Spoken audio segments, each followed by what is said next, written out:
भाग एक। गुस्सा एक भाव, एक चेतावनी, एक संकट। क्या आपने कभी खुद से पूछा है, मुझे इतना गुस्सा क्यों आता है? कभी छोटी सी बात पर, कभी अपनों पर, कभी खुद पर ही क्यों फट पड़ते हैं हम? गुस्सा एक भावना है, लेकिन यह भावना महज क्रोध नहीं होती। यह एक संकेत है, एक चेतावनी। कभी कभी यह दर्द की अभिव्यक्ति होती है, कभी असुरक्षा की, और कभी हमारे भीतर के उस टूटी हुई आवाज की जो कहती है, कोई मुझे नहीं समझता। लेकिन क्या गुस्सा बुरा है, या वह हमें कुछ बताने आया है? चलिए इसे समझते हैं मनोविज्ञान के नजरिए से। भाग दो। गुस्सा आता क्यों है? मानसिक और जैविक कारण।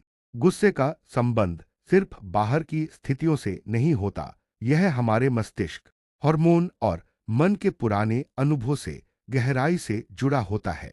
एक एमिग्डाला, गुस्से का केंद्र, हमारे दिमाग का एक छोटा सा हिस्सा होता है। अमिग्डाला जब कोई खतरा महसूस होता है, चाहे असली हो या कल्पित, ये हिस्सा तुरंत फाइट या फ्लाइट मोड ऑन कर देता है। इसमें गुस्सा भी एक जवाब है, फाइट मोड। दो, डोपामिन और कोर्टिसोल का रोल। जब हमें अपमान या अस्वीकृति महसूस होती है, तो हमारे ब्रेन में कोर्टिसोल नामक स्ट्रेस हार्मोन बढ़ता है। इससे चिड़चिड़ापन और गुस्सा आता है। वहीं जब हमें गुस्सा निकालकर कुछ कंट्रोल करने का एहसास होता है, तो डोपामिन रिलीज होता है, यानी गुस्सा हमें झूठा सुकून भी देता है। तीन, बचपन और अनुभव। अगर आपने बचपन में गुस्से से चीजें पाते देखा है, या भावनाओं को दबाया गया है, तो गुस्सा आपका एकमात्र एक्सप्रेशन टूल बन सकता है। यानी गुस्सा बोलता है, मैं समझा नहीं गया हूं।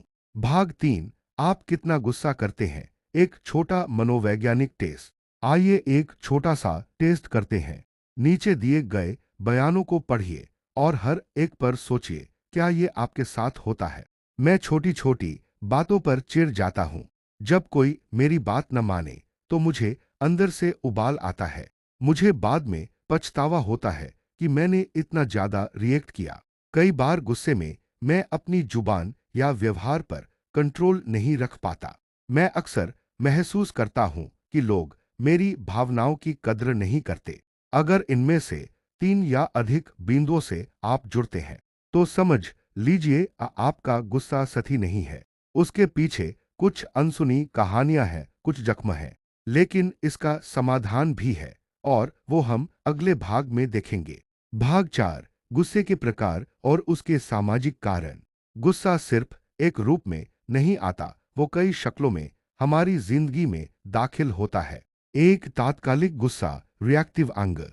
जब कोई घटना अचानक हमें झटका देती है, जैसे किसी ने कट मार दी, अपमान कर दिया, तो जो गुस्सा आता है वो तात्कालिक होता है। ये अमूमन 90 सेकंड से 3 मिनट के बीच खत्म हो सकता है, अगर हम उसे बढ़ने ना दें। दो, दबा हुआ गुस्सा, सप्रेस्ड एंगर। कुछ लोग गुस्से को अंदर ही दबा लेते हैं। ये बाहर से शांत दिखते हैं, पर अंदर से गुस्से का गुबार बनता रहता है।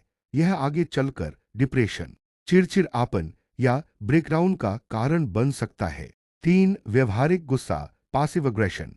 यह सबसे खतरनाक होता है जब इंसान सीधा गुस्सा नहीं करता, लेकिन तानों, चुप्पियों और दूरी बनाकर अपना गुस्सा जताता है। अब सवाल है, क्यों? सामाजिक और पारिवारिक कारण। अगर किसी को बचपन से उसकी भावनाओं को दबाने के लिए कहा गया हो, लड़कों को रोना नहीं चाहिए, तुम्हारा गुस्सा बेकार है, तो वो या तो गुस्से को दबाना सीख जाता है, या उसे हथियार बना लेता है। रिश्तों में बार बार न सुना जाना, अस्वीकृति मिलना, या आत्मसम्मान को चोट पहुंचना भी गुस्से की नींव बनाता है। भाग पांच। गुस्से को समझना नहीं, संभालना सीखिए, समाधान और उपाय। अब जब हमने गुस्से की जड़ें समझ ली, तो आइए जानते हैं उसे स्वस्थ रूप में कैसे नियंत्रित किया जाए। एक, गुस्सा डायरी लिखें, एंगर लॉग। हर बार जब आपको गुस्सा आए, उस घटना को तुरंत या दिन के अंत में लिखिए। कारण क्या था?